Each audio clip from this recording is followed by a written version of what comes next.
This is Ashfaq Ali और ये हमारी फर्स्ट वीडियो है डेटा क्लीनिंग की। ये हमारे पास एक डेटाबेस है डेटा क्लीनिंग के हवाले से। इस डेटाबेस में हम देखेंगे कि कौन सी चीज़ें हैं जो डेटा क्लीन करने में हमें रिक्वायर्ड है। फर्स्ट स्टेप जो होगा, हम पहले डेटा को फ़िल्टर करेंगे, फ़िल्टर अप्लाई करेंगे और सेकंड रो को फ्रीज़ करेंगे ताकि हम जो है वो डेटा सही तरीके से देख सकें जो भी उसके कॉलम्स हैं। और then apply the filter, control shift L, और उसके बाद हम रिमूव करेंगे डुप्लीकेट्स को। Duplicates on the basis of employ ID, staff name, designation और सैलरी के बेसिस पे हम डुप्लीकेट्स करेंगे, रिमूव करेंगे डुप्लीकेट्स को। सॉर्टिंग करेंगे, कस्टम सॉर्टिंग, जिसमें ईमेल आईडी और सीरियल नंबर के बेसिस पे हम इसको कस्टम फ़िल्टरिंग करेंगे। कस्टम फ़िल्टर पे जाकर जो है वो अप्लाई करेंगे कस्टम फ़िल्टर। और देन हमने जो है वो सारे कॉलम्स की विड्थ को एडजस्ट करना है। हमारे पास लेफ़्ट अलाइनमेंट होता है। अभी हम जो है टेक्स्ट फॉर्मेट को हम सेंट्रल पे रखते हैं ताकि हमें कॉलम्स की विड्थ जो है वो सही दिखे। और जो बेसिक सैलरी है वो नंबर्स में है तो हम उसको राइट अलाइनमेंट रखते हैं। For the central alignment we will use the alter H A C use for the central alignment of all columns.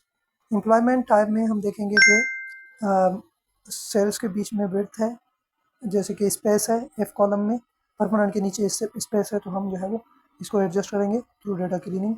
हमने एफ को सिलेक्ट किया, एफ कॉलम को, then we will use the control G करने के बाद हम options में गए, वो ऑप्शन के बाद हमने इक्वल का साइन प्रेस किया एंड अपर की हमने मदद के इसको सिलेक्ट किया और all cells will be filled the respect of above one.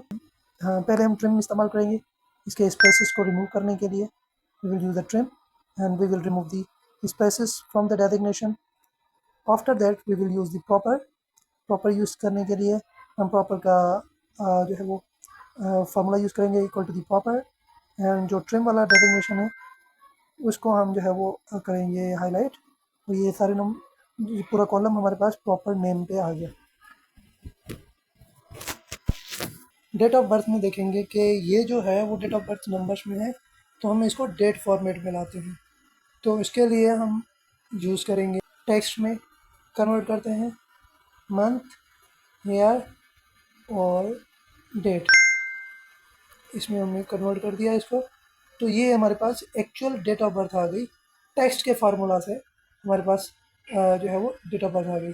अब हम देखेंगे कि अब तक इसको नंबर ऑफ़ ईयर मतलब एज इसकी कितनी है, ठीक है ना, इस पर्टिकुलर एम्प्लॉय की एज कितनी है। तो हम दो फंक्शंस यूज़ करेंगे डेटेड इफ के साथ today, dated if cell reference today, और हम जो है वो ब्रैकेट ओवर हम क्या करेंगे ईयर निकालेंगे, ठीक है, ईयर वाई, हम सिंपली वाई लिखेंगे तो ईयर आ जाएगा हमारे पास, ठीक है ना। तो ऐसे हमारे पास एज शो होगी एज एम्प्लॉय की। में जो है वो नंबर्स नहीं है, ये डॉट के बाद भी हमारे पास कुछ डिजिट्स आ रही हैं तो हम जो है वो इन डिजिट्स को हम राउंड फिगर्स में लाएंगे, इक्वल टू दी राउंड का फार्मूला इस्तेमाल करेंगे। और उसके बाद हम राउंड के बाद हम ज़ीरो करेंगे तो ये सारी फिगर्स एक्चुअल यहाँ होल नंबर्स में आ जाएंगी। ये जो लास्ट एनालिसिस है वो ये है कि जेंडर यहाँ पे 1 और 2 आ रहा है। तो हम देख रहे हैं कि जैसे कि नाम लिखा हुआ है तारिफ, तो वो मेल है तो उसके लिए हम 1 यूज़ कर रहे हैं। और जो है वो आरफा 2 में शो हो रहा है तो हम फीमेल यूज़ कर रहे हैं 2 के लिए। 1 gender for the male and 2 gender for the female.